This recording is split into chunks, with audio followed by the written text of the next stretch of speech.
لا حول ولا قوة إلا بالله العلي العظيم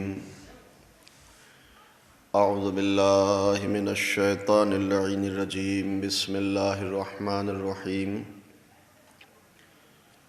الحمد لله الذي هدانا لهذا وما كنا لنهتدي لولا أن هدانا الله لقد جاءت رسل ربنا بالحق مولانا و مولا الثقلین محبوب رب المشرقین جد الحسن والحسین بالقاسم محمد وعلى آل بیتہ الطیبین الطاہرین المعصومین المظلومین المنتجبین المنتخبین الذین اذهب اللہ عنہم الرجس وطہرہم تطہیرا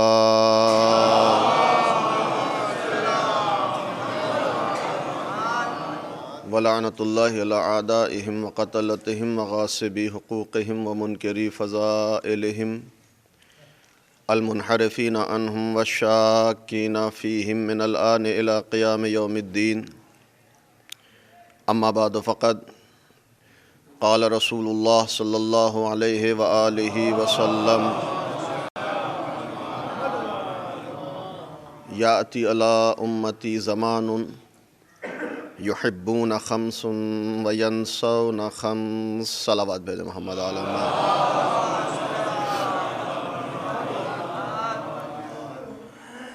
یقیناً سردی زیادہ ہے اور آپ کی صلوات کی آواز جو ہے اس سے بھی محسوس ہو رہا ہے کہ واقعی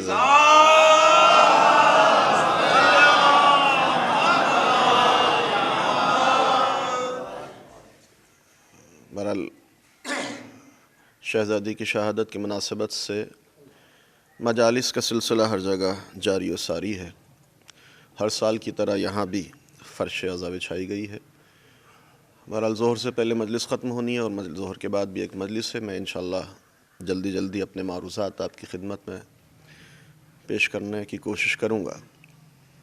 میں نے سرکار رسالت مآب حضرت محمد مصطفیٰ صلی اللہ علیہ وسلم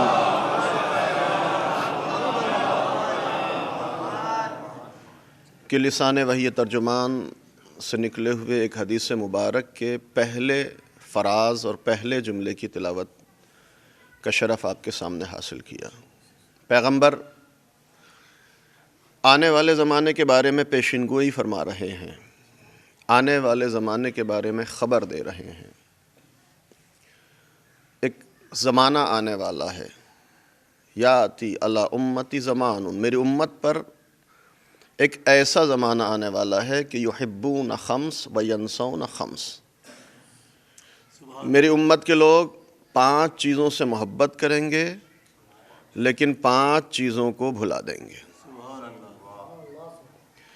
ایک زمانہ آنے والا ہے کہ ایسا ہوگا کہ 5 چیزوں سے بڑی محبت ہوگی اور 5 چیزوں کو لوگ بھلا دیں گے. عزیزان محترم، جہاں تک زمانے کا مسئلہ ہے، زمانے کی شکایت ہمیشہ کی گئی، ہمیشہ زمانے کا شکوہ کیا گیا، زمانے کا گلہ کیا گیا. زمانہ اچھا نہیں ہے، زمانہ بڑا خراب ہے، ایسا زمانہ ہے اور ویسا زمانہ ہے. عام طور سے یہ بھی کہا جاتا ہے کہ پہلے کا زمانہ بڑا اچھا تھا اور آج کا زمانہ بڑا خراب. ہمیشہ زمانے کا گلہ اور شکوہ کیا گیا. لیکن اگر آپ ذرا غور کریں، توجہ کریں تو آپ دیکھیں گے کہ دیکھیں زمانہ کبھی خراب نہیں ہوتا، اہل زمانہ خراب ہوا کرتے ہیں. ایک صلوات بھیجیں محمد و آل محمد.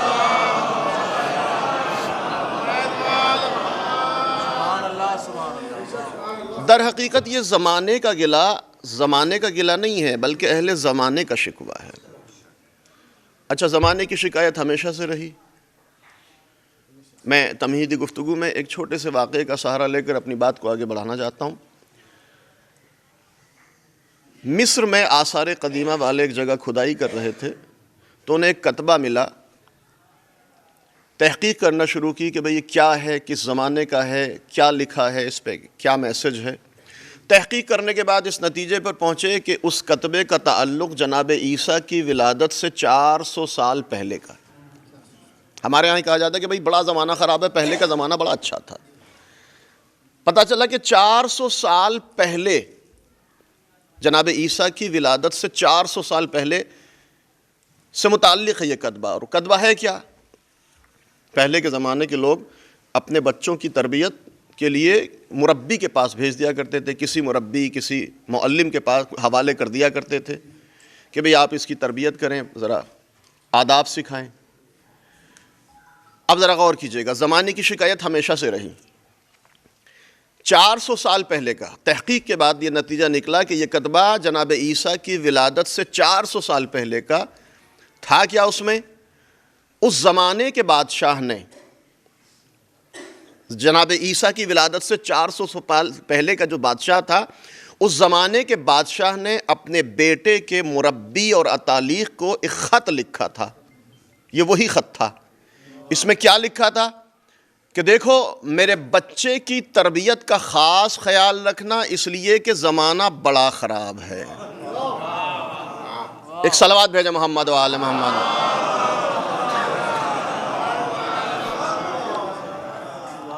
تو آپ محسوس کر سکتے ہیں کہ ہر زمانے میں زمانے کی شکایت رہی، زمانہ اچھا نہیں ہے، مگر مسئلہ زمانے کا نہیں ہے، مسئلہ اہل زمانے کا۔ فلاں جگہ کے لوگ اچھے نہیں ہیں، جگہ میں کیا مشکل ہوتی ہے؟ فلاں شہر کے لوگ اچھے نہیں ہیں، فلاں محلے کے لوگ اچھے نہیں ہیں، محلے، شہر اور گلی اور کوچوں میں مشکل نہیں ہوتی، وہاں کے رہنے والوں میں مشکل ہوتی ہے۔ کمی مکان کی نہیں ہوتی، کمی مکین کی ہوا کرتی ہے۔ اب پیغمبر بھی ایک ایسے زمانے کے بارے میں اطلاع دے رہے ہیں کہ جس زمانے کے لوگ 5 چیزوں کو یاد رکھیں گے اور 5 چیزوں کو بھلا دیں گے۔ توجہ کیجئے گا، یہ احادیث سے معصومین جو ہیں، مسلسل جو روایات کا ایک تسلسل ہے معصومین سے، وہ اس لیے ہے کہ سماج کو برائیوں سے نکال کر کمال اور سعادت کی منزلوں تک پہنچایا جائے۔ حدیث تالی تلوِ قرآن ہے، نازل منزلِ قرآن ہے۔ جتنی بھی روایات ہیں معصومین علیہ السلام سے، پیغمبر سے لے کر 12ویں امام یوم زمانہ عجل اللہ تعالی فرجہ الشریف کی جو روایات اور احادیث ہیں، وہ معصومین کی کوشش یہ رہی کہ ان احادیث کے ذریعے، ان روایات کے ذریعے، ان حسین اور خوبصورت باتوں کے ذریعے ایسا ماحول اور ایسا سماج بنایا جائے، ایسے سماج کی تشکیل دی جائے، ایسے ماحول کو ڈیولپ کیا جائے کہ جہاں انسان یقین اور اطمینان کی فضاؤں میں سانس لے سکے۔ ایسا سماج جو خوبصورت سماج ہو، جو بہترین ماحول ہو، اچھا معاشرہ ہو، جہاں نہ ظلم و دہشت گردی کا تصور ہو، نہ کسی پر زیادتی ہو، نہ بے عدالتی ہو، نہ انصافی ہو، نہ غلامی ہو، نہ محکومی ہو، نہ ناکامی ہو، نہ بدنامی ہو، نہ افراط ہو، نہ تفریط ہو، نہ کمی ہو، نہ زیادتی ہو، نہ شدت ہو، نہ ضعف ہو، نہ احساس کمتری ہو، نہ احساس برتری ہو، نہ نسل و رنگ کی دیواریں ہوں، نہ بغض و حسد کی کھائیاں ہوں، بلکہ ایسا سماج کہ جہاں سارے رشتے تسبیح کے دانوں کی طرح ایک رشتے میں جڑ کر رشتے واحد کی شکل اختیار کر لیں۔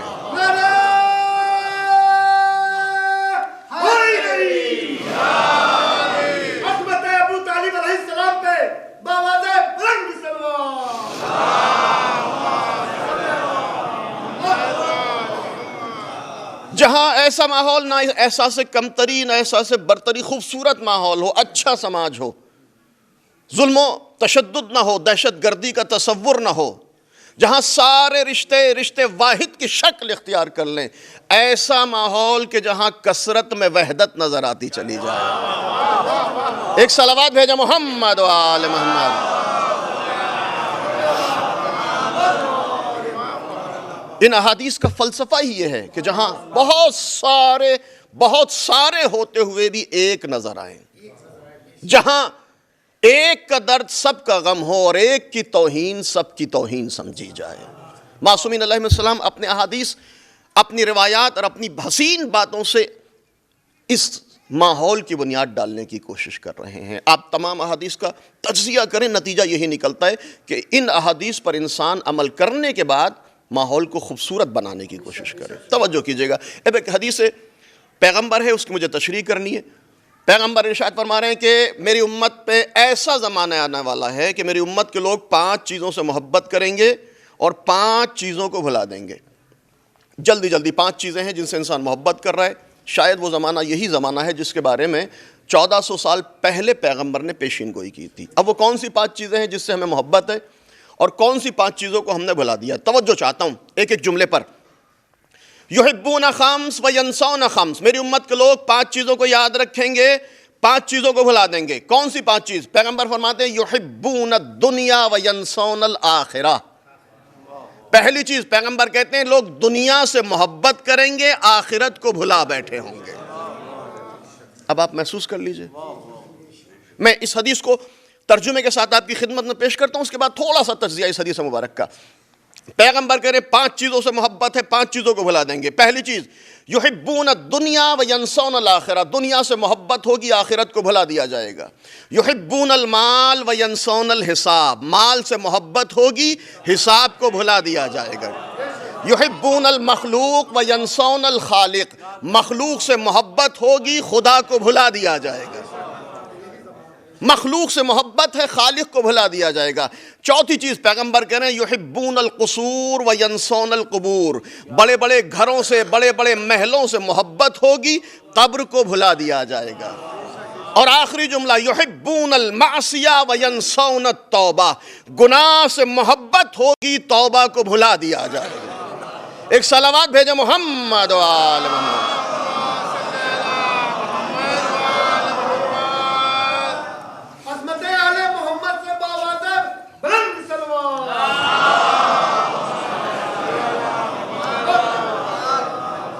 آپ ذرا غور کیجئے گا، تھوڑی سی وضاحت ان احادیث کی خوبصورت جملوں کی.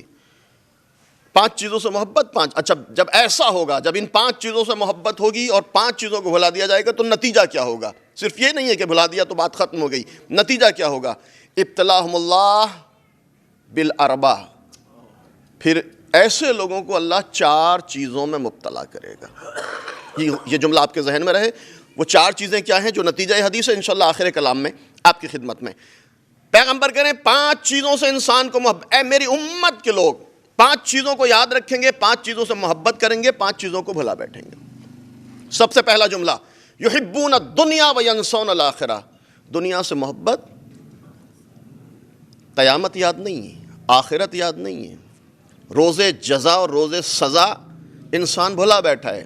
یہ سمجھتا ہے کہ بس یہیں رہنا ہے، یہاں سے جانے، یہاں کے بعد کہیں جانا نہیں ہے، کوئی سوال نہیں ہے، کوئی جواب نہیں ہے، کوئی حساب نہیں ہے، کوئی کتاب نہیں ہے.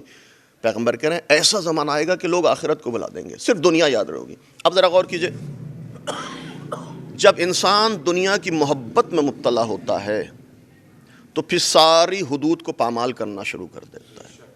یہ دنیا کی محبت انسان کو حجت خدا کے مقابلے میں لا کر کھڑی کر دیتی ہے. شہر رے کی محبت تھی تبھی تو حسین کے مقابلے میں آیا، ورنہ پہچانتا تھا کہ حسین کس شخصیت کا نام ہے، حسین کون ہے. یہ دنیا کی محبت. مولا امیر المومنین حضرت علی ابن ابی طالب علیہ الصلوۃ والسلام ارشاد فرماتے ہیں اس دنیا کے سلسلے میں، مولا فرماتے ہیں حب الدنیا رأس کل خطیئۃ واول کل ذنب، دنیا کی محبت ہر برائی کی جڑ، رأس کل خطیئۃ، ہر خطا کی بنیاد ہے دنیا کی محبت، ہر گناہ کی ابتدا ہے دنیا کی محبت.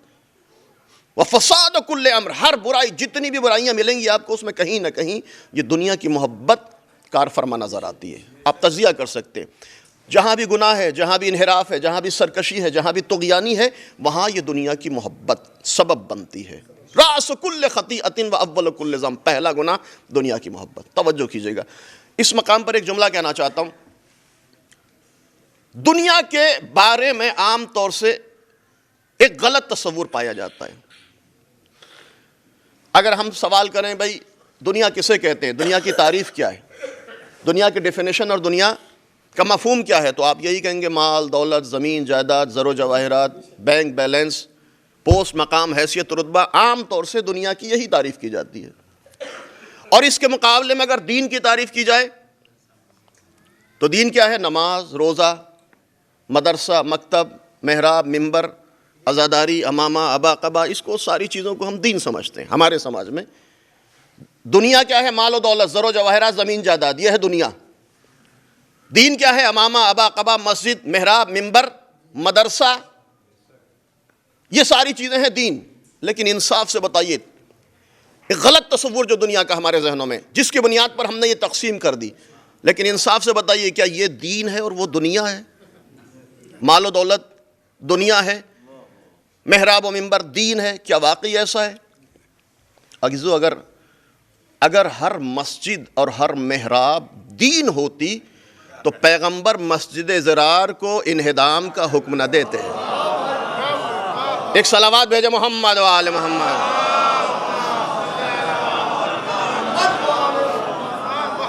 اگر ہر مسجد قابل احترام ہوتی تو مسجد ضرار کو ڈھایا نہ گیا ہوتا. توجہ کی، اس کا مطلب یہ ہے کہ کوئی نہ کوئی فلسفہ ہے، ایک غلط تصور ہمارے ذہنوں میں دین اور دنیا کے بارے میں. ہم نے کیا بھائی، مال و دولت، زر و جواہرات، زمین جائیداد، یہ ساری چیزیں ہیں دنیا. محراب و منبر، امام، ابا، قبا، امام باڑہ اور مسجد، فرش ازا، یہ ہے دین. لیکن کیا واقعی یہ تعریف صحیح ہے؟ ایک شخص چھٹے امام جعفر صادق علیہ السلام کی خدمت میں، مولا دین کسے کہتے ہیں اور دنیا کیا ہے، خوبصورت تعریف امام نے بیان کی ہے. میں اکثر یہ جملہ کہتا ہوں مجلس میں، مولا نے جو خوبصورت تعریف بیان کی ہے، رہتی دنیا تک ایک معیار اور ایک ملاک عطا کیا دین اور دنیا کو پہچاننے کے لیے. خوبصورت کرائیٹیریا دنیا والوں کے حوالے کیا کہ دنیا کیا ہے اور دین کیا ہے. مولا دین کسے کہتے ہیں اور دنیا کیا ہے. مولا نے یہ نہیں کہا ہے کہ مال و دولت، زر و جواہرات دنیا ہے، محراب و منبر، امامہ اور قبا یہ دین ہے. مولا پھر دین کسے کہتے ہیں اور دنیا کیا ہے؟ جملہ سنیے گا مولا کا عزیزو، کسی خطیب کی خطابت نہیں ہے، معصوم کا کلام ہے. مولا کہتے ہیں کہ یاد رکھنا دین اور دنیا کا فرق، دین اور دنیا کی تعریف. مولا کہتے ہیں یاد رکھنا ہر وہ چیز جو تم کو خدا سے دور کر دے وہ دنیا ہے. ہر وہ چیز جو تم کو خدا سے دور کر دے وہ دنیا ہے. ہر وہ شے جو تم کو خدا سے قریب کر دے وہ دین ہے.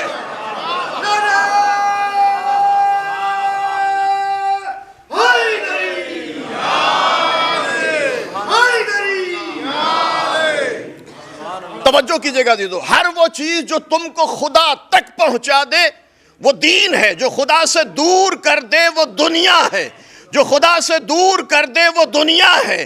اب اگر مال و دولت خدا سے قریب کر دے تو دنیا نہیں دین ہے. محراب و منبر خدا سے دور کر دے تو دین نہیں دنیا ہے. صلوات بر محمد و آل.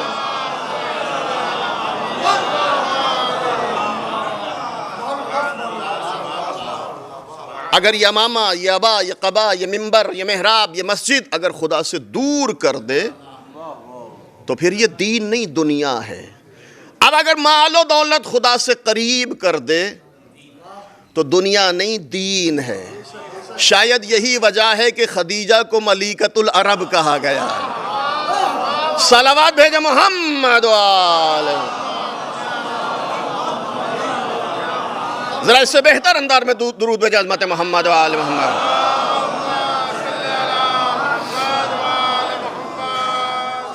اب جب دنیا کی تعریف اذہان عالیہ میں پہنچ گئی امام کے قول کے ذیل میں، اب ذرا غور کیجئے گا، پیغمبر کہتے ہیں کہ ایسا زمانہ آئے گا کہ لوگ دنیا سے محبت کریں گے، یعنی ہر اس چیز سے محبت ہوگی جو خدا سے دور کر رہی ہوگی.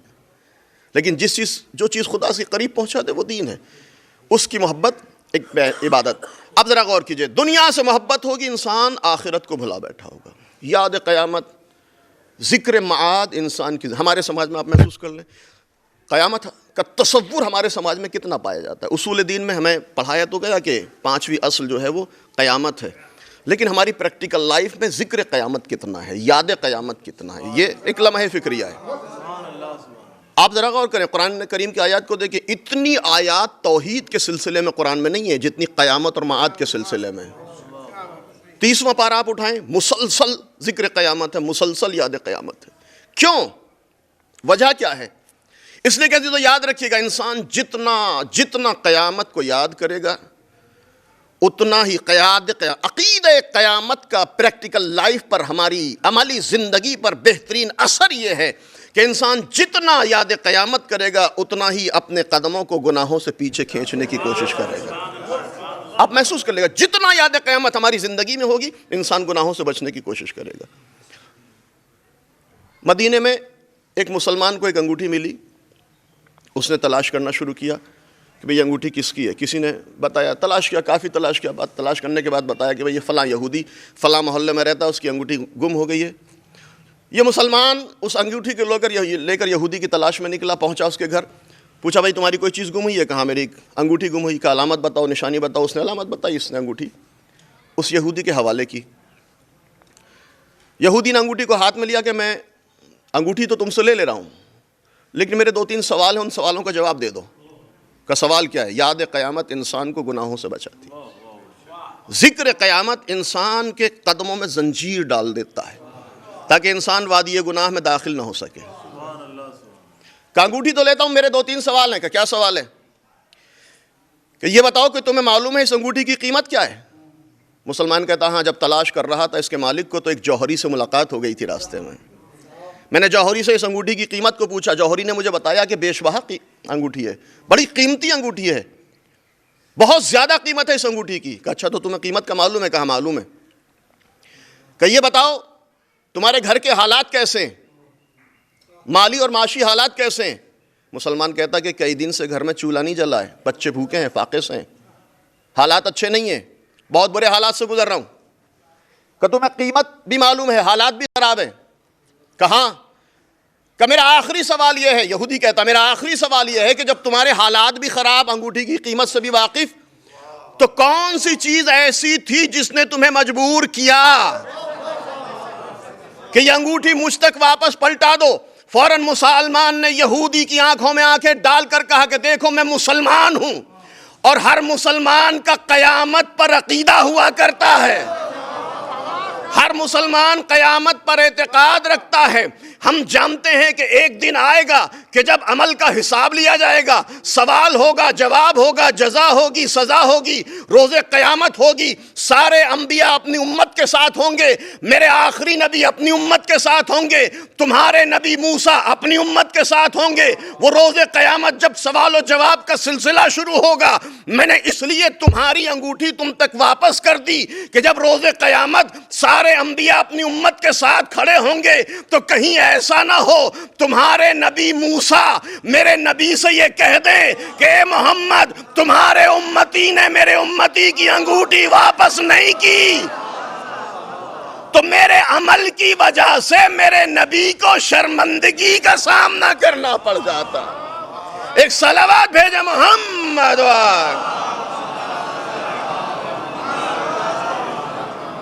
ذرا اس سے بہتر انداز میں درود بھیجے عظمت محمد و آل محمد.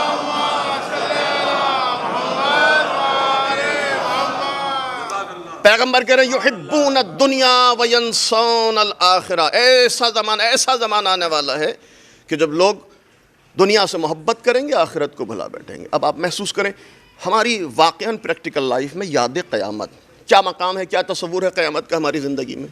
ایسا لگتا ہے کہ بس اسی دنیا میں آئے ہیں اور اسی دنیا میں رہ جائیں گے, واپس نہیں جانے والا.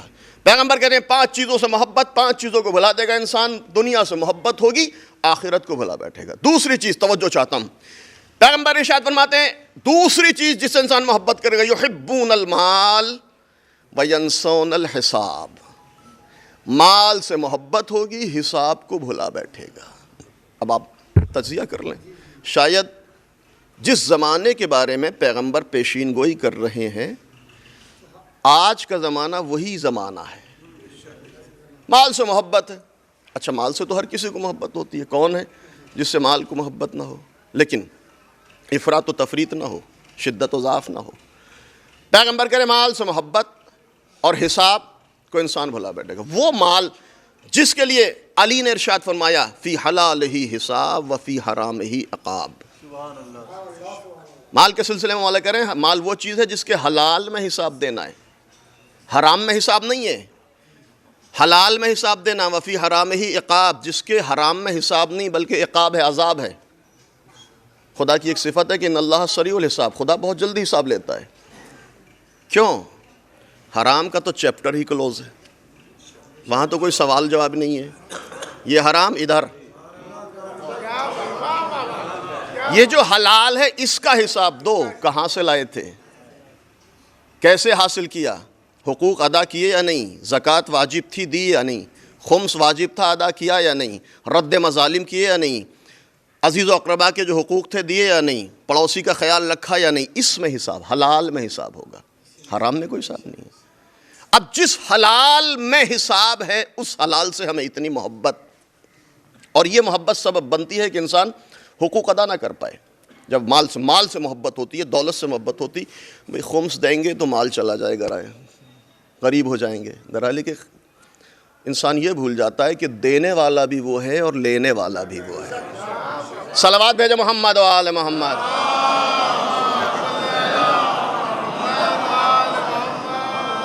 مال سے محبت سبب بنتی ہے کہ انسان حقوق ادا نہ کر پائے. جناب موسیٰ قارون کو سمجھا رہے ہیں بھئی اتنا اللہ نے تجھے دولت دی, اتنی نعمتوں سے نوازا ہے, زکوٰۃ کیوں نہیں ادا کرتا ہے؟ اس کی سمجھ میں نہیں آ رہا, چونکہ مال سے محبت ہے.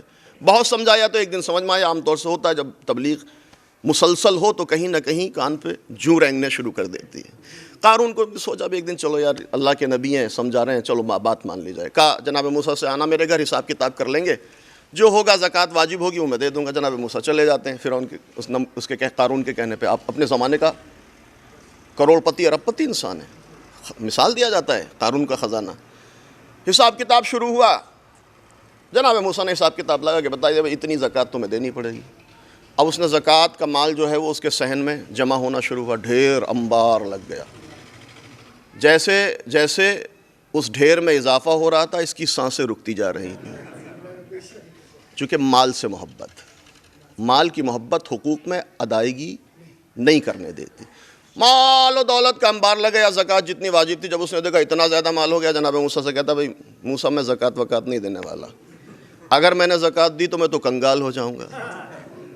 یہ مال کی محبت ہے جو واجبات کو ادا نہیں کرنے دیتی. ایک صلوات بھیجو محمد و آل محمد.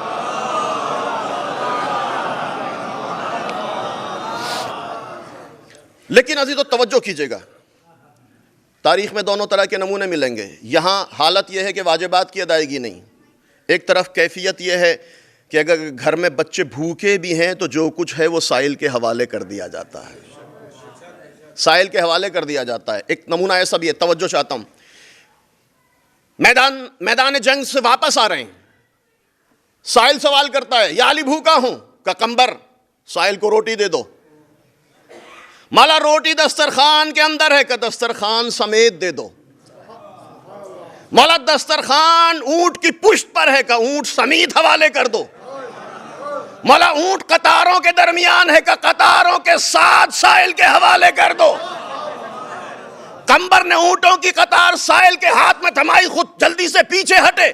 کسی نے پوچھا کمبر اتنا جلدی پیچھے کیوں ہٹے؟ کہ تم نے دیکھا نہیں میرے مولا کا بحر سخاوت جوش میں تھا, مجھے ڈر تھا کہ کہیں قطاروں کے ساتھ مجھے بھی سائل کے حوالے نہ کر دیں.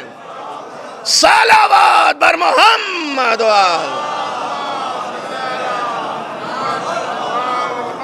ذرا اس سے بہتر انداز میں درود بھیجو عظمت محمد و آل محمد.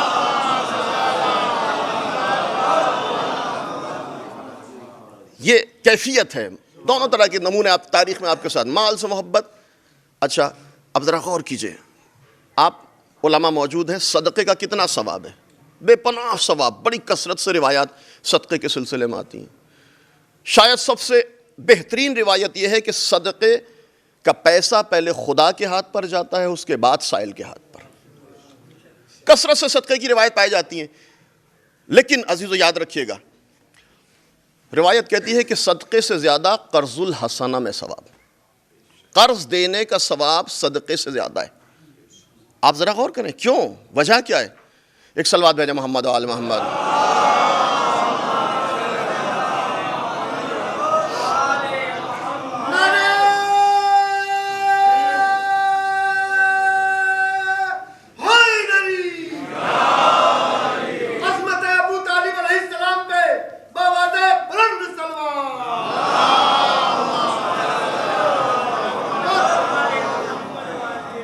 یحبون المال وینسون الحساب. ایسا زمانہ کہ مال سے محبت ہوگی, حساب کو بھلا دے گا انسان.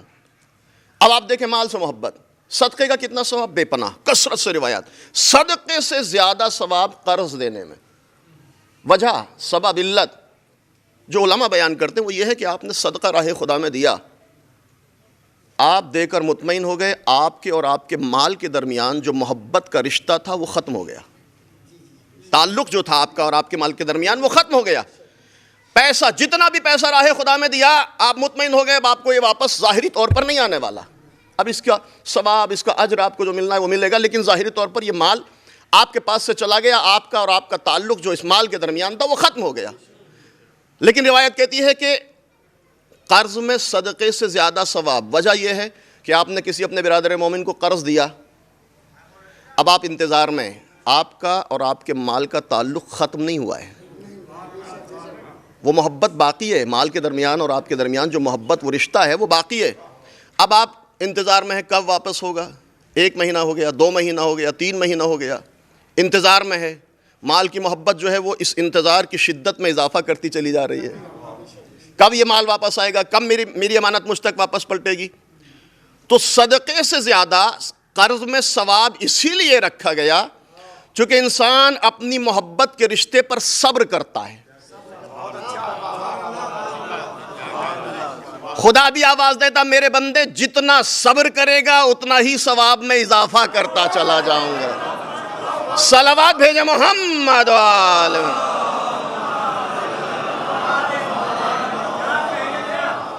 ذرا اس سے بہتر انداز میں درود بھیجے عظمت محمد وآل محمد.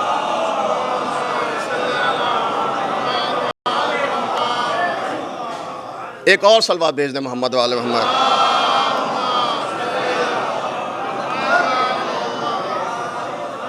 یحبون المال وینسون الحساب. مال سے محبت ہوگی، انسان حساب کو بھلا بیٹھے گا. توجہ کیجئے گا، تاریخ میں دونوں نمونے ملتے ہیں. یہاں زکوٰۃ ادا نہیں کی جا رہی ہے، موسیٰ واپس چلے جاؤ، نہیں دوں گا زکوٰۃ. ادھر کیفیت یہ ہے کہ گھر میں چھوٹے چھوٹے بچے بھوکے ہیں، اس کے باوجود بھی سائل نامراد واپس نہیں پلٹتا ہے، کوئی حاجت مند بغیر حاجت روائی کے واپس نہیں جاتا. توجہ کیجئے گا، ایام فاطمیہ کی مناسبت سے مجلس ہیں. مال سے محبت ہر انسان کو ہوتی ہے، لیکن آئیں ذرا دیکھیں یہ گھرانہ وہ ہے جو کائنات آدم و عالم کے لیے سرمشق حیات ہے، نمونہ عمل اور مشعل راہ ہے. مال سے محبت ہر کسی کو ہے، لیکن ذرا غور کیجئے گا. شہزادی کے حوالے سے یہ واقعہ میں اکثر پڑھتا ہوں. سن 6 ہجری، مورخین کہتے ہیں 6 یا 7 ہجری میں فتح خیبر ہوا ہے. 6 ہجری سے پہلے مسلمانوں کے مالی حالات انتہائی ابتر، کئی دن چولہا نہیں جلتا ہے، بہت برے حالات سے مسلمان گزرے 6 ہجری سے پہلے. 6 ہجری کے بعد حالات یہ اکثر تبدیل ہوئے. کیوں؟ شبلی نعمانی کے بقول کہ 6 ہجری کے بعد جن مسلمان گھرانوں میں چولہے نہیں جلتے تھے، اب علی کے طفیل میں ان کے گھروں میں پکوان پک رہے ہیں. چونکہ خیبر میں بے پناہ مال غنیمت مسلمانوں کو ملا ہے، کئی دن بھوکے رہتے تھے مسلمان، اب پکوان پک رہے ہیں. کتنا مال غنیمت ملا ہے مسلمانوں کو معلوم ہے؟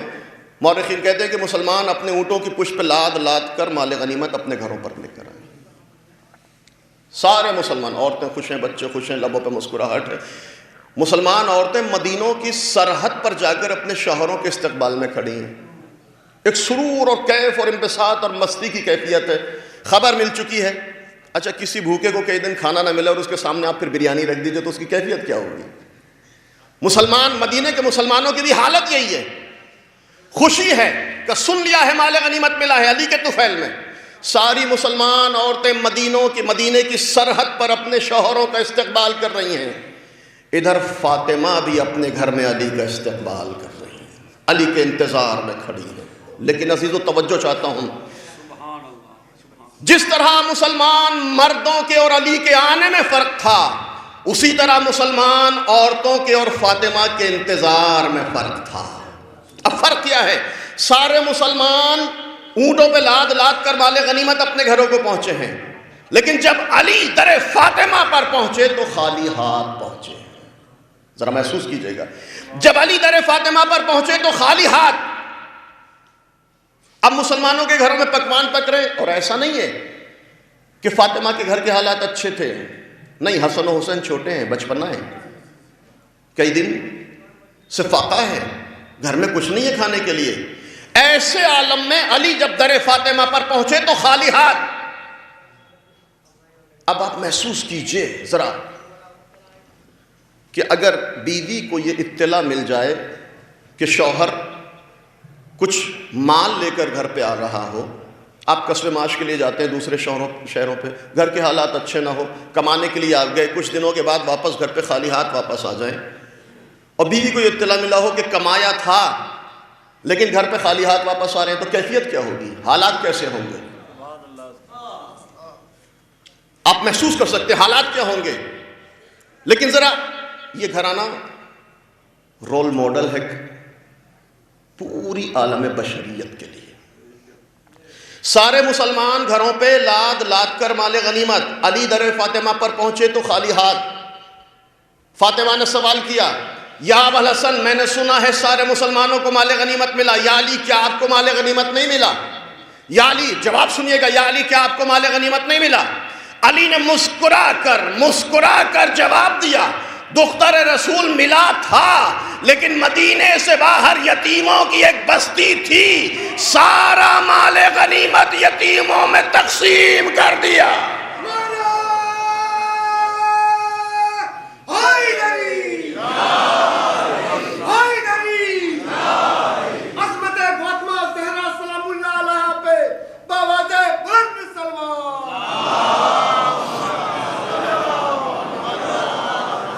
نہیں، بلند آواز میں صلوات بھیجے محمد و آل محمد۔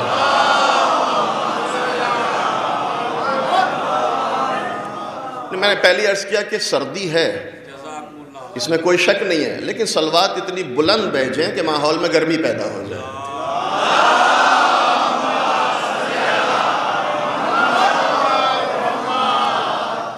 یا علی کیا ہوا مال غنیمت، کیا آپ کو مال نہیں ملا؟ سارے مسلمانوں کو ملا۔ علی مسکرا رہے ہیں، توجہ کیجئے گا، دختر رسول ملا تھا، غریبوں میں تقسیم کر دیا، یتیموں میں بانٹ دیا۔ علی مسکرا کر جواب دے رہے ہیں۔ اس مقام پر مسکرانا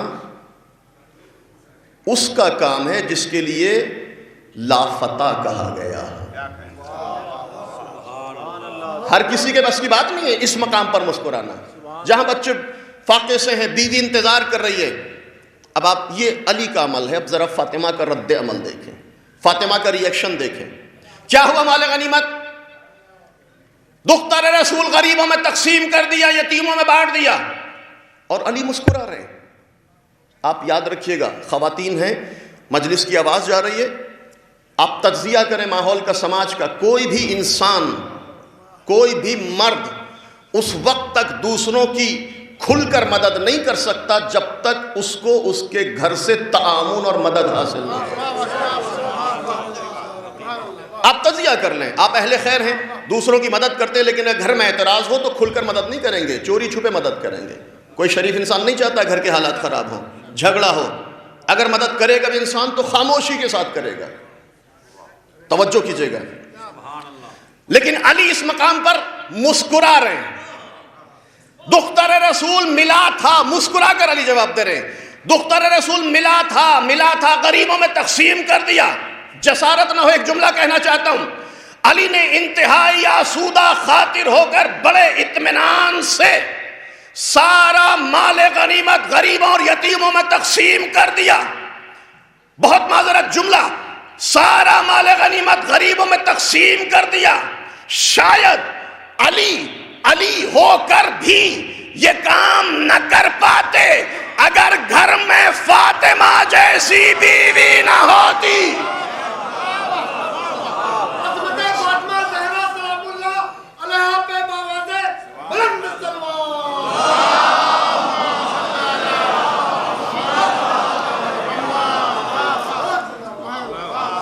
علی ہو کر بھی، علی انسان کامل ہے، لیکن علی ہو کر بھی یہ کام نہ کر پاتے اگر گھر میں فاطمہ جیسی بیوی نہ ہوتی۔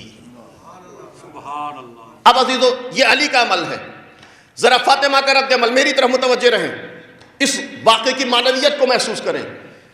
علی نے سارا مال غنیمت غریبوں میں تقسیم کر دیا۔ شبلی نعمانی کہتے ہیں کہ اس مقام پر دنیا کی شریف سے شریف ترین عورت کیوں نہ ہوتی، اسے یہ کہنے کا حق حاصل تھا، وہ اپنے شوہر سے یہ کہنے کا حق رکھتی تھی، کہہ سکتی تھی کہ یا علی آپ نے اچھا کیا، مال غریبوں میں تقسیم کر دیا، یتیموں میں بانٹ دیا، لیکن یا علی کتنا اچھا ہوتا آپ تھوڑا سا مال بچا کر لے آتے، آپ کے بچے فاقے سے ہیں، بھوکے ہیں، چھوٹے چھوٹے حسن و حسین، 2-3 ہجری کی ولادت ہے، 6 ہجری کا واقعہ، چھوٹے بچے گھر میں فاقے سے اور بھوکے سے ہوں، انسان سار مال غریبوں میں تقسیم کر دے، کمال کا مرحلہ ہے۔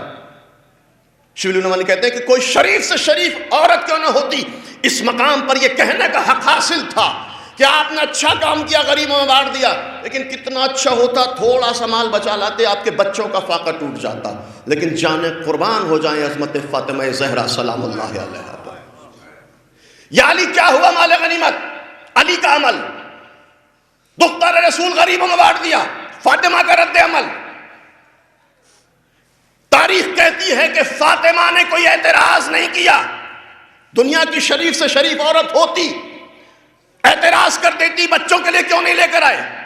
تاریخ کہتی ہے کہ فاطمہ نے اعتراض نہیں کیا، فاطمہ نے سوال نہیں کیا، فاطمہ نے اشکال نہیں کیا، فاطمہ نے اعتراض نہیں کیا، بلکہ شکر کے لیے ہاتھوں کو بلند کر دیا۔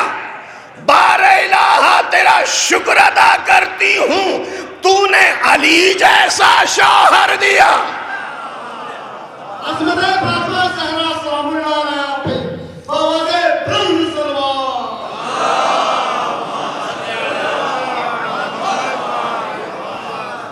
خدایا تیرا شکر ادا کرتی ہوں، میرے معبود رب کریم تیرا شکر ادا کرتی ہوں، تو نے علی جیسا شوہر دیا، تو نے علی جیسا شوہر دیا، اس لیے کہ میرے معبود تو دلوں کے رازوں سے واقف ہے، تو اسرار نہفتہ سے باخبر ہے، تجھے معلوم ہے کہ تیری کنیز فاطمہ نے یہ نظر کی تھی، یہ منت مانی تھی کہ اگر علی آئیں گے مال غنیمت لائیں گے تو سارا مال غنیمت یتیموں میں تقسیم کرا دوں گی۔ خدایا تیرا شکر ہے تو نے علی جیسا شوہر دیا، اس لیے کہ ارادہ میں کرتی ہوں جامع عمل علی پہناتے۔ عظمت آل محمد پہ آوازِ بلند سلوات۔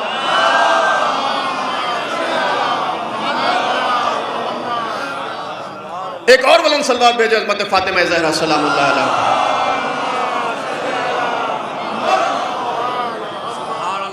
پیغمبر کہنے کہ ایک ایسا زمانہ آنے والا کہ لوگ مال سے محبت کریں گے، حساب کو بلا بیٹھیں گے، لیکن آپ یہاں دیکھیں، اس گھرانے کو دیکھیں، سرمشق حیات ہے فاطمہ کا گھرانہ۔ بار الہ تیرا شکر، علی جیسا شوہر دیا، ارادہ میں نے کیا ہے، عمل علی کر رہا ہے، تیرا شکر ادا کرتی ہوں۔ اب آپ ذرا دیکھیں عزیزو، یاد رکھیے گا، آپ اور ہم اہل دنیا کہیں نہ کہیں انسان خیر کرتا، نیکی کرتا ہے، لیکن عام طور سے کیا ہوتا ہے، پہلے اپنا، فون آیا کہ صاحب مولانا صاحب شادی تھی، کھانا زیادہ ہو گیا، بچا ہوا کھانا مدرسے بھیج دیں۔ ہمارے سماج کا خیر اور نیکی اس طرح ہے۔ سبحان اللہ،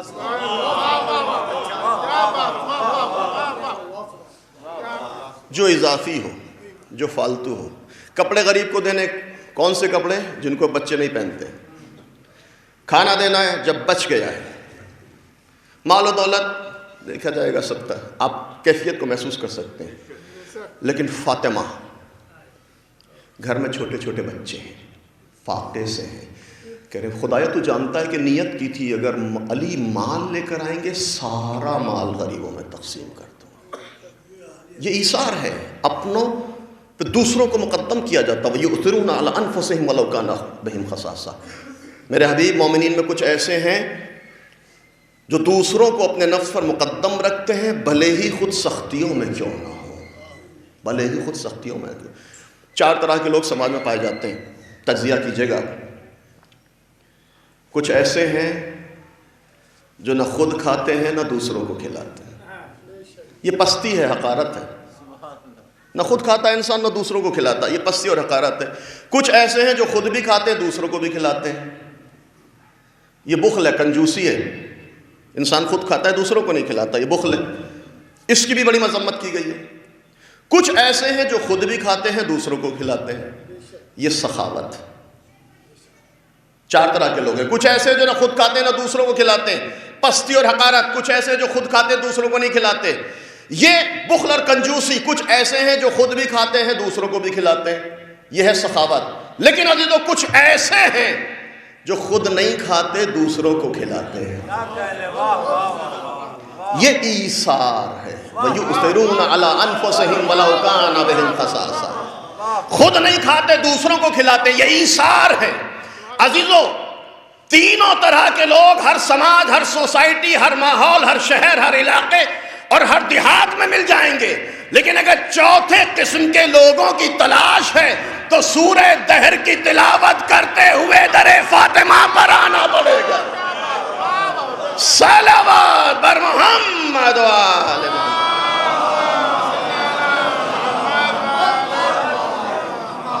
ایک اور صلوات بھیجیں حضرت فاطمہ زہرا سلام اللہ علیہا۔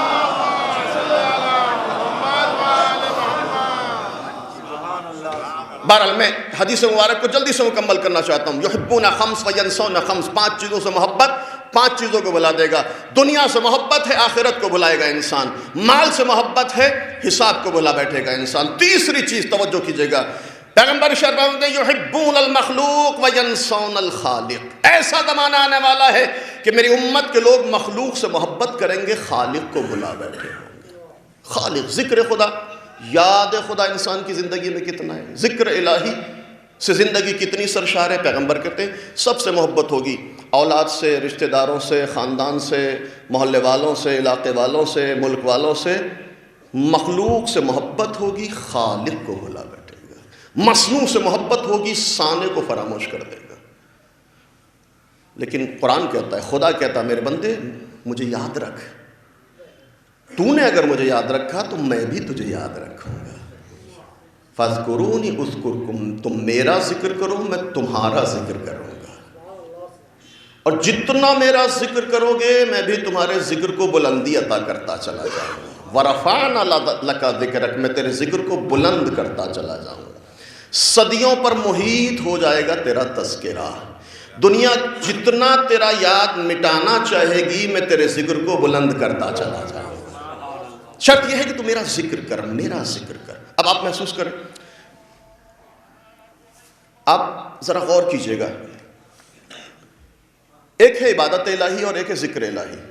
یہاں علماء موجود ہیں، معصومین کی دعاؤں میں کثرت سے یہ مطالبہ ہے، بار الہ ذکر دائم کی توفیق عطا فرما، ذکر مسلسل کی توفیق عطا فرما، ہر وقت زندگی میں تسبیح و تہلیل و تقدیس رہے دلی، ہر وقت تیرا ذکر کہے۔ یہ مرحلہ عبادت سے بالا تر ہے۔ توفیق عبادت کب حاصل ہوتی ہے کہ جب انسان حرام چیزوں سے بچے، جب انسان محرمات سے بچتا ہے تب توفیق عبادت حاصل ہوتی ہے۔ ورنہ آپ نے دیکھا کہ مختصر سی نماز 10-15 منٹ کتنا مشکل بن گئی، پڑھی نہیں جا رہی ہے، زحمت ہو رہی ہے، ٹال مٹول، سردی لگ رہی ہے، گرمی لگ رہی ہے، انسان پڑھنے کے لیے آمادہ نہیں ہے۔ قرآن بھی کہتا ہے فَإِنَّهَا كَبِيرَةٌ إِلَّا عَلَى الْخَاشِعِينَ، یہ نماز سخت ہے سوائے ان لوگوں کے لیے جنہوں نے اپنی زندگی میں خشوع اختیار کیا، جنہوں نے اپنی زندگی میں حرام سے بچنے کی کوشش کی ہو۔ حرام پیروں میں بیڑی ڈال دیتا ہے، انسان مختصر سی نماز نہیں پڑھ پاتا ہے، مشکل ہو جاتی ہے اس کے لیے۔ آپ کچھ ذرا تجزیہ کریں، 24 گھنٹے میں کتنا وقت انسان کے پاس ہے، نماز واجب نماز کتنا وقت لگتا ہے، نہیں پڑھی جا رہی ہے، کیوں؟ کہیں نہ کہیں زندگی میں حرام ہے، اس حرام نے نماز سے دور کر دیا، سخت ہو گئی نماز۔ تو عبادت کی توفیق اس وقت حاصل ہوتی ہے جب انسان حرام سے بچے۔ لیکن عزیزو ذکر کا مرحلہ عبادت سے بالا تر ہے، عبادت کی توفیق حرام سے بچنے کے نتیجے میں حاصل ہوتی ہے۔ لیکن اگر انسان چاہتا ہے کہ ذکر دائم کی توفیق حاصل ہو تو نہ صرف حرام سے بچنا پڑے گا بلکہ لذات دنیا سے بھی پرہیز کرنا پڑے گا، حلال لذتوں سے بھی بچنا پڑے گا۔ جناب موسیٰ کہتے ہیں بار الہ اپنی محبوب مخلوق سے ملاقات کرا دے۔ توجہ کیجئے گا، بار الہ محبوب مخلوق سے ملاقات کرا، موسیٰ فلاں مقام پر جاؤ، فلاں ایڈریس بتاتا ہوں، فلاں جگہ جاؤ، تمہیں میری محبوب مخلوق سے ملاقات ہو جائے گی۔ جناب موسیٰ خدا کے بتائے ہوئے پتے پر آتے ہیں، ایک دریا بہہ رہا ہے، دریا میں صاف و شفاف میٹھا پانی، خوشگوار پانی دریا میں بہہ رہا ہے، دریا کے کنارے ایک درخت ہے، درخت کی ایک شاخ دریا پر جھکی ہوئی ہے، شاخ کے آخری حصے پر ایک چھوٹا سا خوبصورت پرندہ بیٹھا ہوا آواز دے رہا ہے سبوح قدوس یا رب الملائکۃ والروح، ذکر الہی میں مشغول ہے، تسبیح و تہلیل تقدیس پروردگار میں مشغول ہے۔ جناب موسیٰ کیا کہہ رہے ہیں؟ بار اللہ اپنی محبوب مخلوق سے ملاقات کرا۔ موسیٰ جاؤ فلاں مقام پر، ایک خوبصورت سا پرندہ۔ بعض انبیاء کو اللہ نے پرندوں کی زبان عطا کی تھی، علمنا منطق الطیر، گفتگو شروع ہوئی، حال چال پوچھا۔ اب ایک سوال جناب موسیٰ کہتے ہیں یہ بتاؤ کہ کب سے اللہ کا ذکر کر رہے ہو، کب سے تسبیح و تہلیل و تقدیس پروردگار میں مشغول ہو، کب سے یاد خدا؟ پرندہ کہتا ہے یا نبی اللہ، جب سے اللہ نے شعور کی دولت عطا کی ہے ایک لمحے بھی اس کے ذکر سے غافل نہیں ہوا۔ ذرا صلوات تو بھیجیں محمد و آل محمد۔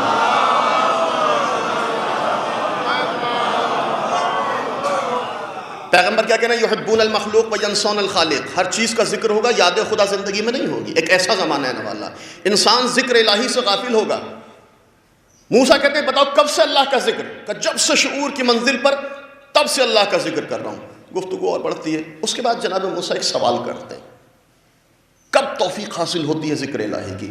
جناب موسیٰ کہتے ہیں یہ بتاؤ دل میں کوئی حسرت ہے، دل میں کوئی آرزو ہے تمہارے؟ اس پرندے سے کہتے ہیں دل میں کوئی حسرت اور آرزو ہے؟ یا نبی اللہ بس ایک آرزو ہے، ایک حسرت ہے۔ وہ کیا ہے؟ بتاؤ کیا حسرت؟ کہ میرا دل چاہتا ہے کہ اس بہتے ہوئے خوشگوار پانی سے چند قطرے پی لوں، اس دریا کے پانی سے چند قطرے پی لوں۔ جناب موسیٰ تعجب کرتے ہیں بھئی اس میں کیا مسئلہ ہے؟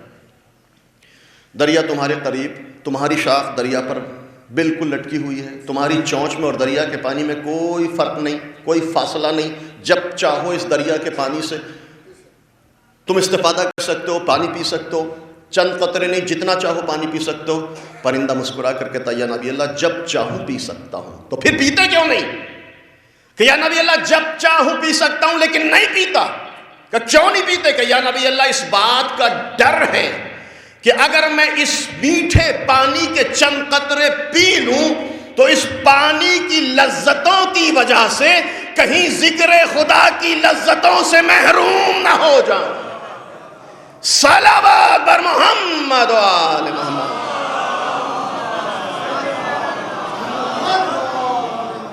تو ذکر الہی کی لذت انسان اسی وقت محسوس کر سکتا ہے کہ جب لذات دنیا سے خود کو بچائے۔ جب حرام سے بچتا ہے تو عبادت خدا میں مزہ آتا ہے، جب لذات دنیا سے بچتا ہے۔ آپ دیکھتے ہیں بعض عرفا اچھا کھانا نہیں کھاتے ہیں، اگر خوشمزہ کھانا سامنے آیا تو شوربے میں پانی ملا لیا جاتا ہے۔ یہ عرفا کی زندگی ہے تاکہ لذت ذکر الہی سے ہمیشہ بہرہ مند ہو سکے۔ یحبون المخلوق وینسون الخالق، ایک ایسا زمانہ والا ہے جب انسان لوگوں سے محبت کرے گا، مخلوق سے محبت ہوگی، ذکر الہی اس کی زندگی میں نہیں پایا جائے گا۔ توجہ کیجئے گا، روایت جلدی سے مکمل کرنا چاہتا ہوں۔ 5 چیزوں سے محبت ہے، 5 چیزوں کو بھول دے گا۔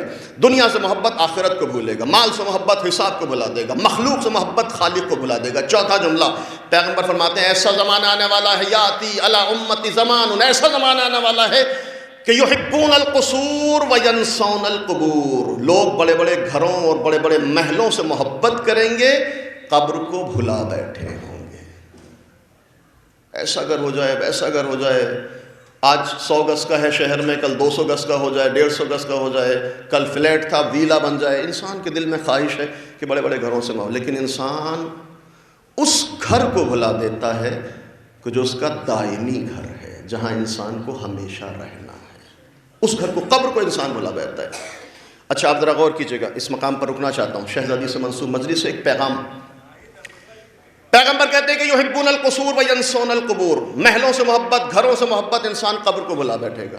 جناب صالح قبرستان سے گزر رہے ہیں، ایک ضعیفہ کو دیکھا، زار و قطار رو رہی ہے، دانے مار کر رو رہی ہے، قریب آئے، پرسہ دیا کہ کیوں رو رہی ہے، تیرا اس صاحب قبر سے رشتہ کیا ہے؟ کہ یا نبی اللہ میرا بیٹا ہے۔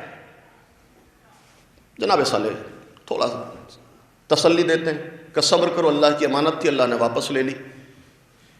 ضعیفہ کہتی ہے یا نبی اللہ مجھے صبر نہیں آتا۔ کہ کیوں؟ کہ میرا نوجوان بیٹا بڑی کمسنی میں مجھے داغ مفارقت دے کر چلا گیا، لہذا مجھے صبر نہیں ہوتا۔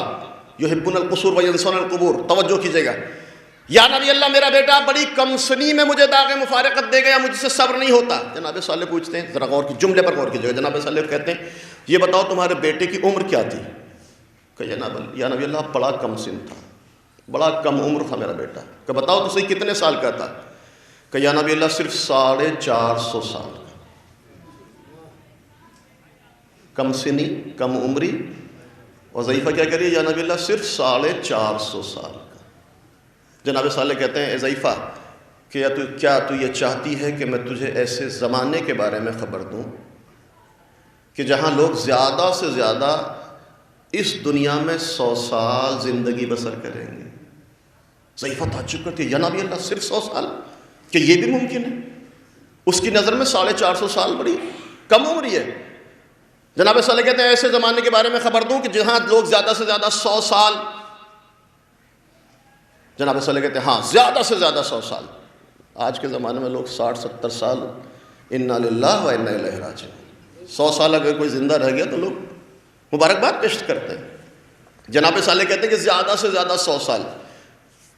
اب ضعیفہ کہتی ہے یا نبی اللہ یہ بتائیے، بڑا عجیب سوال ہے، یحبون القصور و ینسون القبور، لوگ بڑے بڑے گھروں سے محبت کریں گے، آخری گھر کو بھول جائیں گے، دائمی گھر کو بھول جائیں گے۔ جناب صالح کہتے ہیں صرف 100 سال کا، یا نبی اللہ یہ بتائیے کہ صرف 100 سال کا؟ ہاں صرف 100 سال کا۔ بس ایک جملہ اور بتا دیجئے کہ اگر یہ لوگ صرف 100 سال کے لیے اس دنیا میں آئیں گے، صرف اتنی مختصر سی مدت کے لیے جب لوگ اس دنیا میں آئیں گے تو کیا اپنے رہنے کے لیے مکان بھی تعمیر کرائیں گے؟ یہ بڑا عجیب سوال ہے ضعیفہ کا، کیا اپنے رہنے کے لیے مکان بھی تعمیر کرائیں گے؟ جناب صالح مسکرا کر جواب دیتے ہیں کہ صرف مکان ہی نہیں تعمیر کرائیں گے بلکہ زمین کے سینے کو چیر کر فلک شگاف عمارتیں اپنے لیے بنائیں گے، اپنے مکانات کے ذریعے دوسروں کی تذلیل کریں گے، تحقیر کریں گے، اپنے مکانات پر فخر و مباحات کریں گے، اپنی پوری زندگی خوبصورت اور بڑے بڑے مکان بنانے میں صرف کر دیں گے اور آخری اور ابدی مکان کو بھلا بیٹھے ہوں گے۔ یحبون القصور و ینسون القبور۔ توجہ کیجئے گا، ایک اور بامعرفت جملہ ضعیفہ کہتی ہے، تعجب کر رہی ہے۔ کیوں تعجب کر رہی ہے کہ 100 سال؟ اچھا 100 سال ہماری نظروں میں تو بہت زیادہ ہیں، لیکن ضعیفہ کر رہی ہے یا نبی اللہ یہ 100 سال کے لیے آئیں گے، اپنے لیے مکان بھی بنائیں گے؟ ہم اور آپ سفر پر جاتے ہیں، آپ لکھنؤ گئے 2-4 دن کے لیے، بمبئی گئے، دہلی گئے 10-5 دن کے لیے مسافر کی حیثیت سے، تو کیا کرتے ہیں؟ کسی مسافر خانے میں، کسی سرائے میں، کسی دوست کے ہاں، کسی ہوٹل میں یہ 10-15-20 دن گزار کر اپنے وطن واپس آ جاتے ہیں۔ آپ بمبئی گئے 10-15 دن کے لیے، ہم نے کہا صاحب 10-15 دن کے لیے جا رہے ہیں، اپنے لیے ایک بہترین فلیٹ خریدیے، اچھی زندگی گزاریے، 10-15 دن کم نہیں ہوتے، خوب ذرا مستی کیجیے، اپنے لیے مکان بنائیے بمبئی میں۔ تو آپ کیا کہیں گے؟ مولانا صاحب کیسی باتیں کر رہے ہیں، کوئی اتنی مختصر سی مدت کے لیے کہیں مکان بناتا ہے؟ ہم 10-15 دن کے لیے مکان نہیں بنائیں گے، یہاں تو اسی طرح وقت گزار کر واپس چلے جائیں گے۔ اگر مکان بنانا بھی ہے تو اپنے اصلی وطن میں بنائیں گے، اگر مکان تعمیر کرنا بھی ہے تو جو ہمارا وطن ہے وہاں تعمیر کریں گے۔ ضعیفہ بھی کہہ رہی ہے یا نبی اللہ کیا مکان بنائیں گے؟ کہاں بڑے بڑے مکان بنائیں گے، مکان بنانے کے لیے پوری پوری زندگی۔ اچھا آپ ذرا غور بھی کر لیجیے، تھوڑا سا شعر پڑھنے کا عادی نہیں ہوں لیکن ذہن میں ایک شعر آ رہا ہے، میرے وطن کے مولانا جرار صاحب قبلہ مرحوم، بڑا خوبصورت شعر ہے، زندگی کا تجزیہ کیا ہے۔ 100 سال بڑا مشکل ہے جینا، 60-70 سال 80 سال کی زندگی، اس زندگی کو بھی اگر آپ دیکھیں تو کیسی زندگی ہے؟ 14-15-16 سال تک تو انسان کو شعور ہی نہیں ہے کہ کہاں زندگی گزار رہا ہے، کیسی زندگی گزار رہا ہے۔ شعور کے مرحلے میں قدم رکھتا ہے تو سماجی بکھیڑے اور زندگی کی الجھنوں میں گر جاتا ہے، دیکھتے ہی دیکھتے 40 سال، اور اس کے بعد پھر ڈاؤن فال شروع ہو جاتا ہے، پھر زوال کا مرحلہ شروع ہو جاتا ہے۔ اب سب کچھ ہے لیکن ڈاکٹر نے منع کر دیا، دیکھو یہ بھی نہیں کھا سکتے، وہ بھی نہیں کھا سکتے، ایسا بھی نہیں کر سکتے اور ویسا بھی نہیں کر سکتے۔ یہ انسان کی زندگی ہے۔ 15-16 سال تک کچھ پتہ نہیں ہے، اس کے بعد تھوڑا سا آیا، شادی بیاہ، تھوڑا کمائی، دولت اکٹھی کی، 40 سال کے بعد ڈاؤن فال، پھر واپس اسی طرف جانا شروع کر دیتا ہے۔ یہ زندگی ہے انسان کی۔ بڑا خوبصورت شعر مولانا جرار صاحب کا، ان کے گھر میں پڑھنے کے لیے جاتا تھا، میرے استاد محترم، ان کے گھر میں ان کی 3 تصویریں، 3 فوٹو لگے ہوئے تھے، بچپن، جوانی اور بڑھاپا۔ ان تینوں فوٹو کے نیچے ان کا ایک خوبصورت شعر لکھا ہوا تھا، ذرا زندگی کا تجزیہ کر رہے ہیں، حقیقت زندگی بیان کر رہے ہیں۔ بچپن، جوانی، بڑھاپا، یہ 3 فوٹو ہیں۔ تصویر کے نیچے شعر لکھا ہے، کیا شعر ہے؟ زندگی کیا ہے؟ 15 سال تک پتہ نہیں، 40 سال تک الجھن ہے، اس کے بعد پھر زوال کا مرحلہ. کہتے ہیں عہد شباب 3 تصویریں ہیں، بچپنا، جوانی، بڑھاپا. نیچے شعر ہے. شعر کیا ہے؟ عہد شباب موسم طفلی زمان شیب، شیب یعنی بڑھاپا، شباب جوانی. عہد شباب موسم طفلی زمان شیب، یہ مختصر حیات بھی قسطوں میں بٹ گئی. ایک صلوات بھیجے محمد وآل محمد.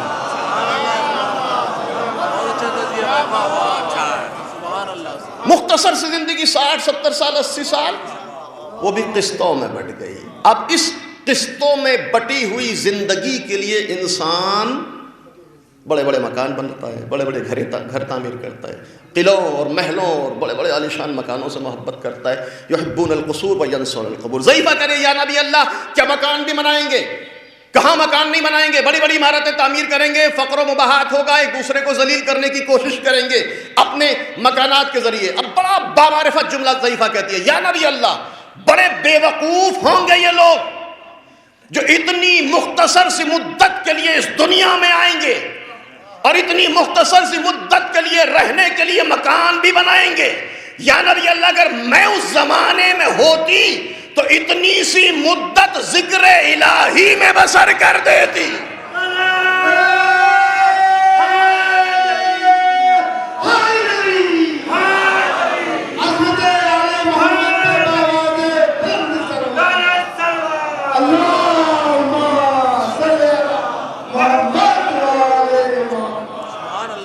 ذرا مل جل کر بلند آواز میں درود بھیجیں عظمت محمد علیہ وسلم.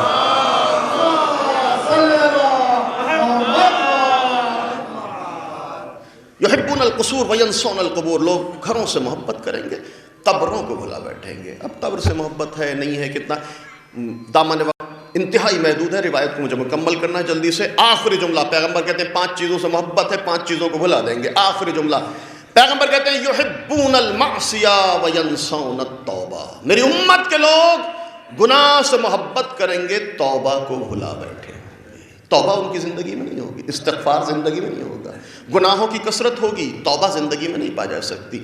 عزیزو توبہ ایک ایسی چیز ہے کہ جس کے ذریعے ایک منفور انسان اللہ کی بارگاہ میں محبوب بن سکتا ہے، ایک ناپسندیدہ انسان اللہ کی بارگاہ میں پسندیدہ بن سکتا ہے. ان اللہ یحب التوابین. توبہ کرنے والوں کو اللہ پسند کرتا ہے. توبہ کے محل ہیں، مقامات ہیں. خصوصاً انسان فرش عزا پر آئے، دل ٹوٹے، آنکھیں نم ہوں. شہزادی کی تذکرے کے بعد توفیق توبہ اگر حاصل ہو جائے تو یہ توبہ توبۃ النصوح بن سکتی ہے. اس سے بہتر اور کیا مقام ہو سکتا ہے؟ شرط یہ ہے کہ دل ٹوٹے، آنکھیں نم ہوں، دل ٹوٹے. بارگاہ مصائب کے بعد انسان بیٹھے اپنے گناہوں کا استغفار کرے، خصوصاً ایام فتح شہزادی سے منسوخ جو مسئلہ. تو یہ بہترین ایک سیر ہے ان مجالس میں اگر انسان کو توفیق توبہ حاصل ہو جائے. پیغمبر کہہ رہے ہیں یحبون المعصیہ وینسون التوبہ. گناہ سے محبت ہوگی، توبہ کو بھلا بیٹھیں گے. عزیزو یاد رکھیے گا انسان کے گناہ کتنے بھی زیادہ کیوں نہ ہوں، اگر توفیق توبہ حاصل ہو جائے تو اللہ کی رحمت انسان کے گناہوں سے کہیں زیادہ ہوتی ہے. گناہ کتنے بھی بڑے ہوں اس کی رحمت کے سامنے بڑے چھوٹے ہو جاتے ہیں. بس توفیق توبہ حاصل ہو جائے، دل ٹوٹے، آنکھیں نم ہو، بیٹھے اللہ کی بارگاہ میں، پھر رحمت خدا میں جوش آتا ہے. آخری جملہ کہہ کے اپنی بات کو مکمل کرنا چاہتا ہوں. ایک نوجوان پیغمبر کی خدمت میں آتا، یا نبی اللہ نوجوان تھا، گناہوں میں مبتلا ہو گیا، توبہ کرتا ہوں، آپ میرے لیے استغفار کیجئے. پیغمبر نے تو گناہوں کی بخشش کی دعا کی، چلا جاتا ہے. کچھ دن کے بعد پھر واپس آتا، یا نبی اللہ پھر گناہوں کا مرتکب ہو گیا، نادم ہوں، پشیمان ہوں، پھر میرے لیے آپ توبہ کیجئے میرے گناہوں کی بخشش کے لیے. پیغمبر نے دست دعا کو بلند کیا، پھر اس کے لیے استغفار کی، پھر اس کے گناہوں کی بخشش کی دعا کی. کچھ دن کے بعد تیسری مرتبہ یہ نوجوان پھر پیغمبر کی بارگاہ میں، یا نبی اللہ جوان تھا، شہوتوں سے مغلوب ہو گیا، پھر گناہوں کا مرتکب ہو گیا، پھر میرے پیر پھسل گئے، اب توبہ کرتا ہوں، ایسی توبہ کرتا ہوں کہ اس کے بعد گناہ نہیں کروں گا، عزم مصمم کرتا ہوں، گناہ نہ کرنے کا عہد کر کر آیا ہوں. یا نبی اللہ آخری بار میرے لیے استغفار کیجئے، آخری بار میری بخشش کی دعا کیجئے، میرے گناہوں کی بخشش کی دعا کیجئے. جبین رسالت پر شکن کہ تو نے 3 مرتبہ توبہ کو نقص کیا ہے، 3 مرتبہ توبہ کو توڑا ہے، اب میں تیرے لیے استغفار نہیں کروں گا، جا میری بارگاہ سے واپس نکل جا. نوجوان چلا جاتا ہے، تھوڑی دیر کے بعد جبریل نازل ہوتے ہیں، اللہ کے حبیب اللہ نے سلام عرض کیا ہے، اور سلام کہنے کے بعد خدا سوال کر رہا ہے، میرے حبیب یہ بتاؤ کہ تم نے میرے بندوں کو پیدا کیا ہے یا میں نے اپنے بندوں کو پیدا کیا ہے؟ پالنے والے تو نے اپنے بندوں کو پیدا کیا ہے، میرے حبیب یہ بھی بتاؤ کہ میرے بندے تمہارے حکم کی مخالفت کرتے ہیں یا میرے حکم کی مخالفت کرتے ہیں؟ بہرحال تیرے حکم کی مخالفت کرتے ہیں۔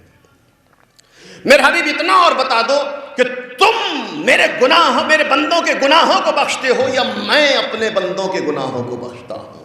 پالنے والے تو اپنے بندوں کے گناہوں کو بخشتا ہے، اس کی رحمت گناہوں کتنے بھی بڑے ہوں اس کی رحمت گناہوں سے عظیم ہے، گناہ اس کی رحمت کے مقابلے میں بڑے چھوٹے ہیں۔ میرے حبیب تم نے پیدا کیا یا میں نے؟ کہ بار الہ تو نے پیدا کیا۔ میرے بندے میرے حکم کی مخالفت کرتے ہیں یا تمہارے حکم کی؟ بار الہ تیرے حکم کی۔ کہ تم میرے بندے کو معاف کرتے ہو یا میں؟ کہ بار الہ تو معاف کرتا ہے۔ کہ میرے حبیب یہ بتاؤ تو پھر تم نے میرے اس نوجوان کا دل کیوں توڑا؟ میرے اس نوجوان بندے کا دل کیوں توڑا؟ جاؤ فلاں مقام پر، فلاں صحرا، فلاں بیابان میں جاؤ، وہ میرا بندہ سجدے میں سر رکھے ہوئے مجھے آواز دے رہا ہے، الہی العف الہی العف الہی العف۔ میرے حبیب جاؤ اور جا کر میرے اس نوجوان کو میری رحمت کی بشارت دے دو۔ نعرہ تکبیر، نعرہ تکبیر، نعرہ رسالت، نعرہ حیدری، عظمت ابو طالب علیہ السلام پہ آواز بلند سلوات۔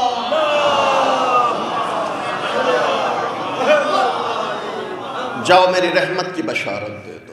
یحبون معصیہ وینسون التوبہ، لوگ گناہ سے محبت کریں گے، توبہ کو بھلا بیٹھیں گے۔ توجہ کیجئے گا، نتیجہ حدیث چند جملے مسائب کے، مجلس طولانی ہوگی، بڑی معذرت چاہتا ہوں، انشاءاللہ مولانا عزادار صاحب قبلہ تفصیل سے مسائب پڑھیں گے، میں مختصر مسائب اور آخری جملے توجہ چاہتا ہوں۔ 5 چیزوں سے محبت ہوگی، 5 چیزوں کو بھلا دیں گے، نتیجہ کیا ہوگا؟ دنیا سے محبت آخرت کو بھلائیں گے، مال سے محبت حساب کو بھلائیں گے، مخلوق سے محبت خالق کو بھلائیں گے، گھروں سے محبت قبر کو بھلائیں گے، گناہ سے محبت توبہ کو بھلائیں گے۔ جب ایسا ہوگا تو ابتلاہم اللہ بالاربع، لوگ 4 مصیبتوں میں گرفتار ہوں گے، اللہ ان کو 4 بلاؤں میں مبتلا کرے گا۔ وہ 4 بلائیں کیا ہیں؟ بالغلا والوبا وموت الفجات وجور الحکام۔ اللہ ان کو 4 چیزوں میں مبتلا کرے گا۔ پہلی چیز، اللہ ان کو مہنگائی میں مبتلا کرے گا۔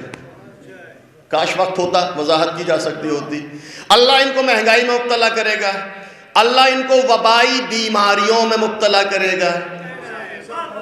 پھر کورونا آنے والا ہے، مہنگائی میں مبتلا کرے گا، وبائی بیماریوں میں مبتلا کرے گا، وہ موت الفجات، اچانک موتوں میں مبتلا کرے گا۔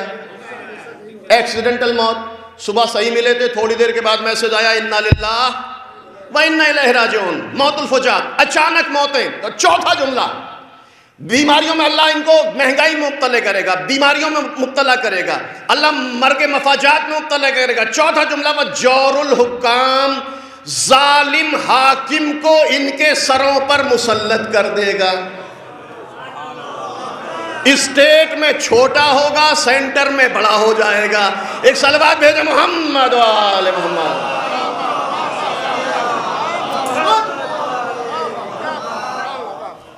جور الحکام، انسان ظالم حاکموں کو ان کے اوپر مسلط۔ اب شکایت نہیں کرنا ایسا ہو گیا ویسا ہو گیا، بما کسبت، جو کچھ تم نے کیا ہے یہ اس کا نتیجہ ہے، یہ اس کا نتیجہ ہے۔ قرآن کہتا ہے جو کچھ تم کر رہے ہو تمہارے اعمال کا نتیجہ تمہارے سامنے آ جائے گا۔ بہرحال پیغمبر کہہ رہے ہیں یحبون المعصیہ وینسون التوبہ، لوگ گناہ سے محبت کریں گے، توبہ کو بھلا بیٹھیں گے۔ توبہ انتہائی اہم چیز ہے، ایکسیر ہے انسان کی زندگی کے لیے۔ میں نے عرض کیا اگر فرش عزائے فاطمہ پر ہو، شرط یہ ہے کہ دل ٹوٹ جائے، آنکھیں نم ہو جائیں، دل ذکر الہی سے سرشار ہو جائے۔ یحبون المخلوق وینسون الخالق، ذکر خالق ہو، یاد قیامت ہو، یاد الہی ہو۔ اب فاطمہ کی زندگی کو دیکھیے، ذکر الہی سے سرشار ہے شہزادی کی زندگی، پوری زندگی، حتیٰ اس وقت کو یاد کریں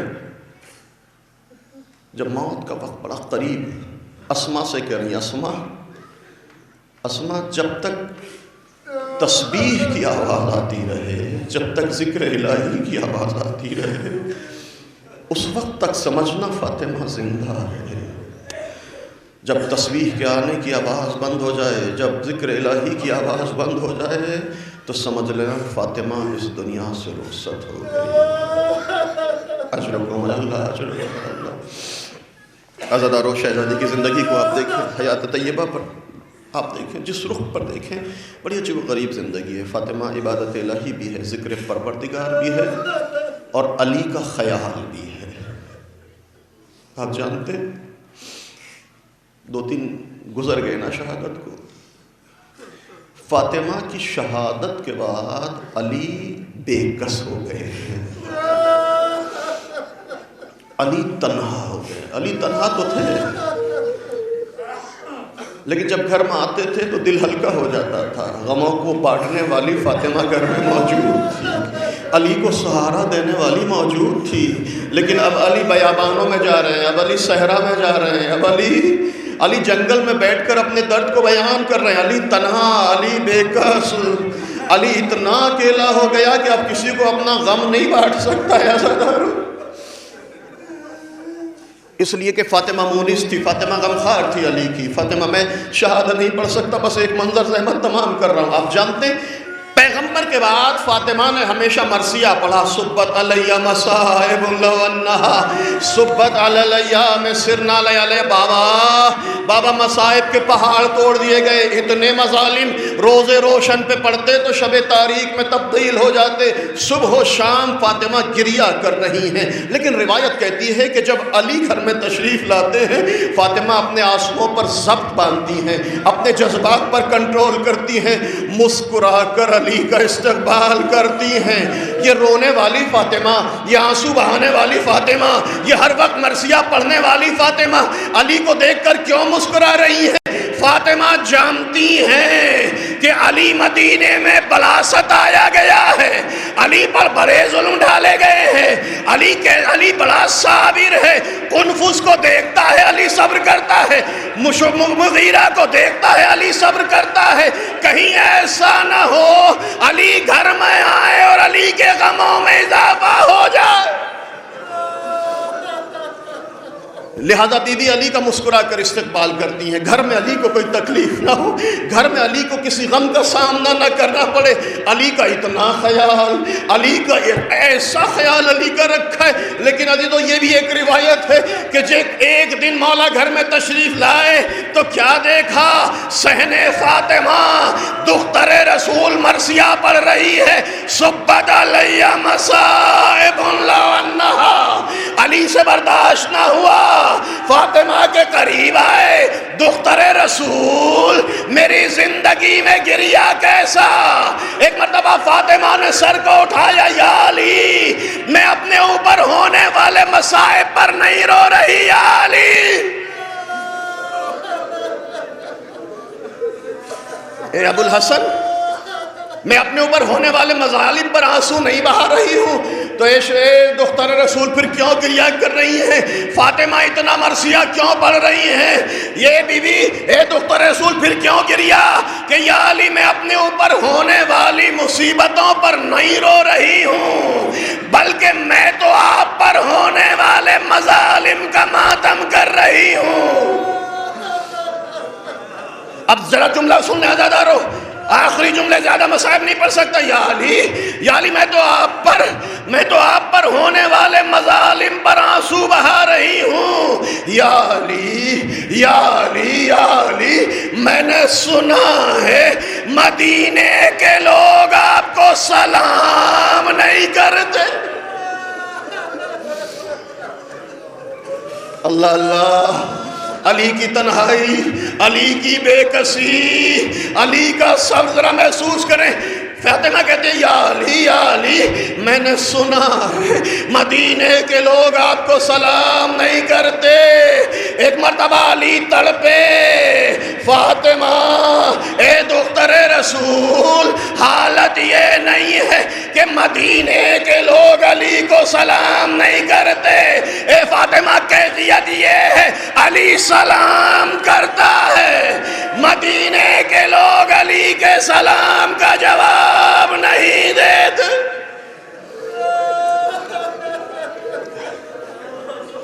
بی بی علی سلام کرتا ہے، مدینے کے لوگ علی کے سلام کا جواب نہیں دیتے.